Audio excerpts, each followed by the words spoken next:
Hey guys, it's your girl Jasmine. I'm back with another video. If you're new, my name is Jasmine Nicole.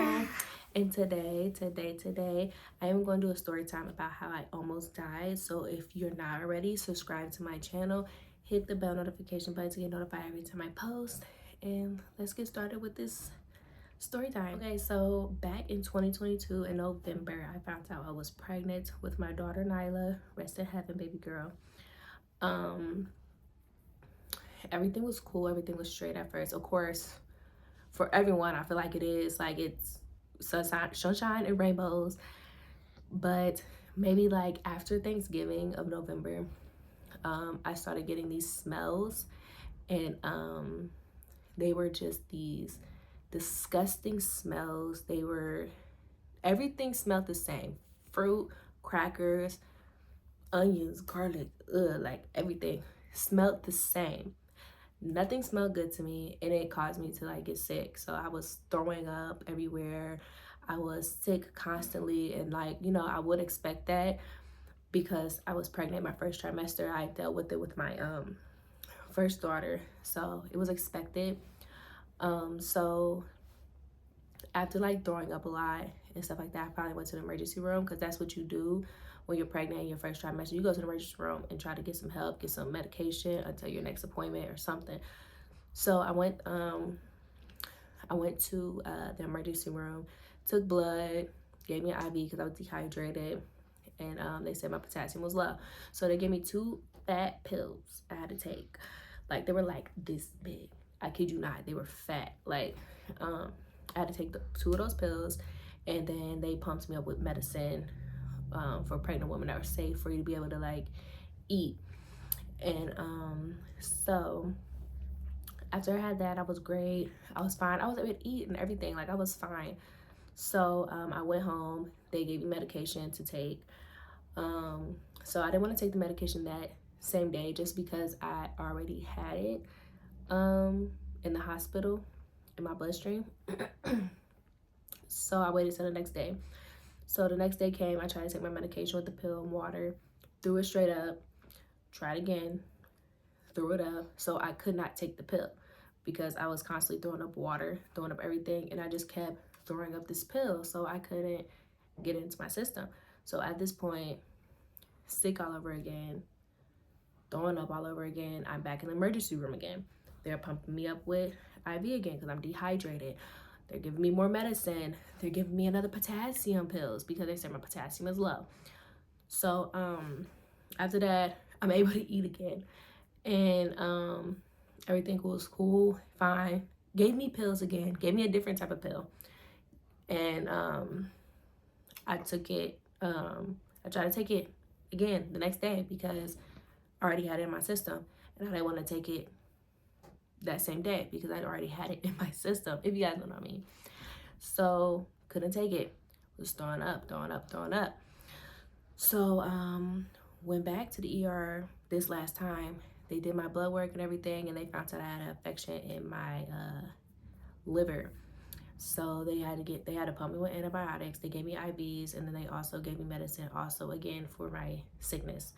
And at this point, I think I had a doctor's appointment that following week. So I was going to wait till I saw my midwives to find out what they can give me different, so I could explain to them like I cannot keep these down. So after I got my antibiotics and everything like that, and I went to my midwife's appointment, at this point I am super weak. Like, I cannot stand. I cannot function. I'm hallucinating, hearing voices. Like, I literally will be sitting there hearing voices like in my head that would drive me crazy. That was so clear. And it was to the point where I was just like, something needs to be done. Like, so they gave me these pills that dissolve underneath your tongue. So it was kind of like the same medicine they gave me before, but it was like a dissolved version. It's because I couldn't eat anything. So after I got prescribed those pills, I went back home, and I still, for some reason, I still could not eat anything, even taking like the dissolved pills. And everything was still getting thrown up. I was still having these smells where I had to lock myself in the room and put like blankets underneath the cracks because I was just like, my fiance would cook every night. Like, I would tell him, can you stop cooking fish, onions, and garlic?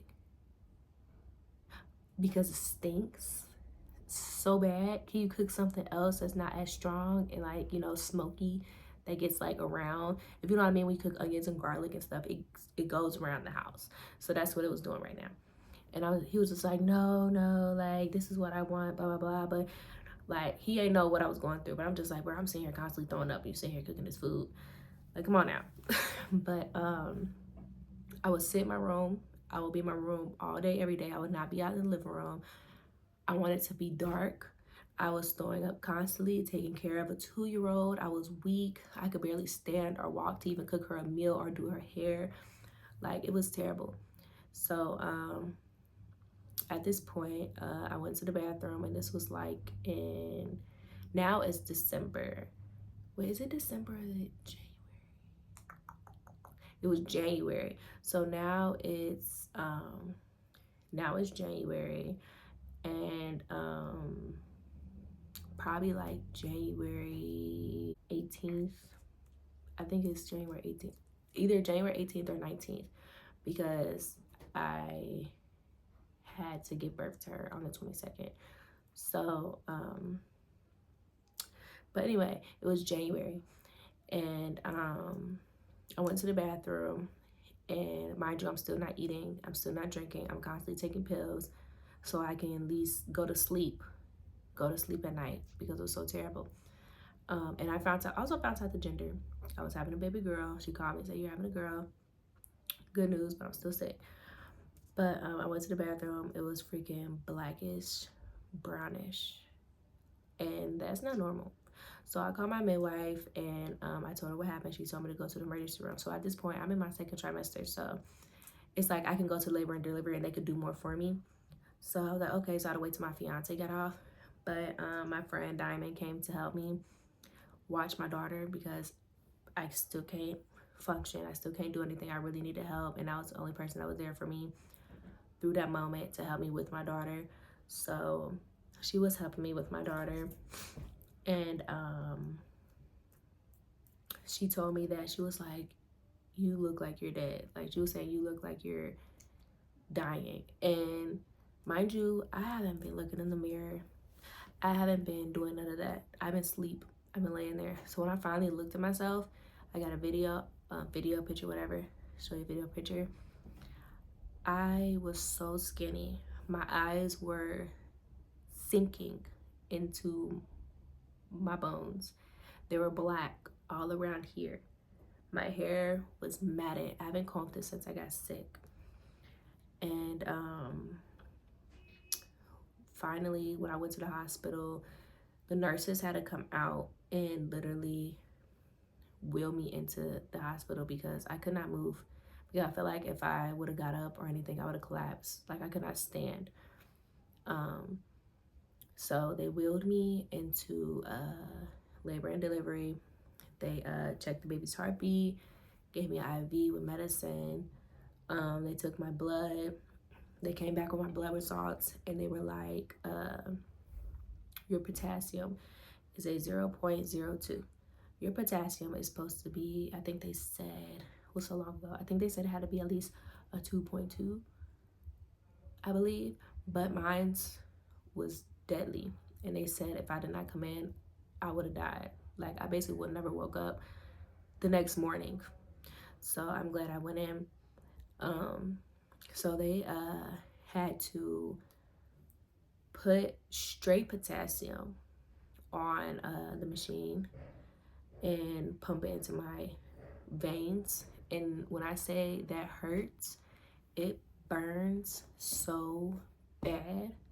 Like, it burnt so bad. Like, I was in so much pain when this potassium was coming in. And mind you, I was alone in this pain. I was like alone this whole entire time while I was sick. Like, I was alone, and no one understood what I was like going through for the past month or so of me not eating or anything, and like going through these things without no help or anything. But they pumped me with that. They pumped me with vitamins because I needed vitamins. They pumped me with straight vitamins. and I had to stay in the hospital for 3 days, and they had to like keep me in there until my potassium was up, and whenever my potassium was to the level of safety, I could leave. So it finally went to the point of safety, but I think day 2 at night I had this like gush, and it was like blood and like water, like discharge. And I called the nurse in here. I was like, is this normal? I don't know if my water broke, but I feel like my water did break. So she checked the baby's heartbeat. The baby heartbeat was 110, I believe, and she said the heart, she's fine, she's doing good or whatever. And I'm still in my second trimester, so it's not nothing they can do if anything did happen, because the baby was not ready to come out. So she was just not ready. Like if she came, she it was nothing they could do to save her. But so the next day, the third day was like my last day there. They did ultrasound, check on baby, checked my potassium again, gave me some more potassium. At this point, it was at a certain level where I can drink this drink. It was like an orange drink you drink for potassium. So I was drinking that drink, and they gave me an ultrasound, and the lady, she couldn't find the heartbeat, and she was like, I'll be right back, and she left. And like at that moment, I just like knew something was wrong. I knew like something was wrong. Like I know for a fact my baby didn't have a heartbeat. She left, came back with the doctor, she checked, and she told me like the baby didn't have a heartbeat. And like I just broke down and I just cried. And she said she was gonna give me a minute to like talk to me about my options and stuff like that. So she came back maybe like an hour later, because I took a nap. I cried, called my fiance, then I called my dad, and then I took a nap, and she came back into the room, and she was telling me about options, saying I can do I can give birth to her, and we'll be able to hold her and as long as I wanted to, and yeah, just be able to hold her and like see her one last time with everything. And then they said they could also do the, what is it called? It's like DNC or something like that. If you guys know what I'm talking about, comment down below if you know what I mean. But they said, or that, but they said that procedure is like a suction, so they could like suction her apart.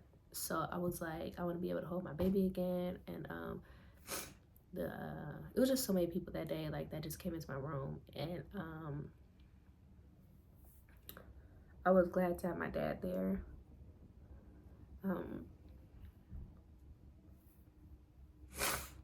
During that process, I'm sorry. I was glad to have my dad there during that process. Like with the whole telling me, they were talking to me about cremation and everything like that, and how it's gonna work, and how what I had to do and stuff like that. And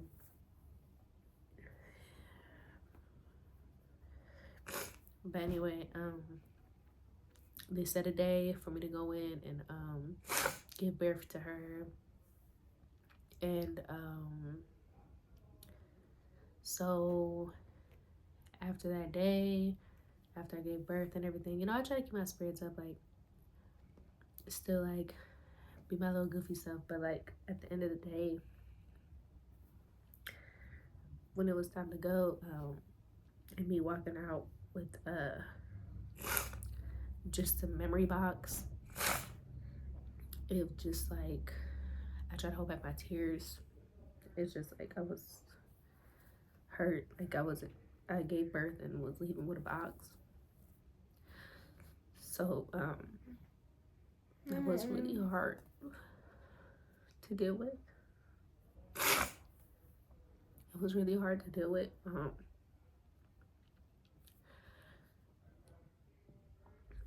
Knowing that I went home and was experiencing all these postpartum effects and my breasts swelling up from milk being produced for the baby I had, and it was a lot. I was depressed. I was reading this book. It's called it was about grieving after losing a baby. That really helped me. Like, it was weird. This story time just did a whole twist, but you know, her anniversary date's coming up, so maybe that's why. But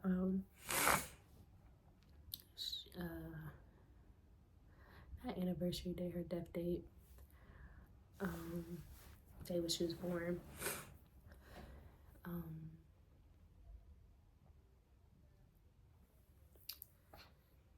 It was hard to deal with, and I'm glad that I didn't know I was still affected like that. I bet y'all in the story and stuff like that, but I guess still am. I mean, it's still your child.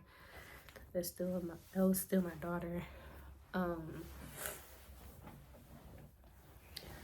But the whole process of cremation, signing papers for cremation, and finally getting her ashes and everything, it was like reality. But yeah, that was my story time. I almost died, and God blessed me with this beautiful baby girl. So I'm very happy about her. It was just so much fear in that pregnancy. That'll be another story time about my pregnancy with her. It was a lot. But maybe I can come share her memory box on her death date and show you guys what I got, and show her little feet prints and everything. So I'm glad I have those memories of her.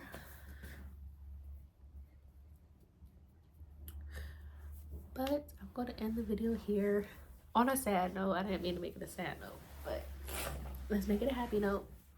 I have this beautiful baby now, her James journey. So I'm very happy, blessed about this. So if you enjoyed this story time, hit the thumbs up. Don't forget to hit the bell notification button to get notified every time I post. See you guys next time.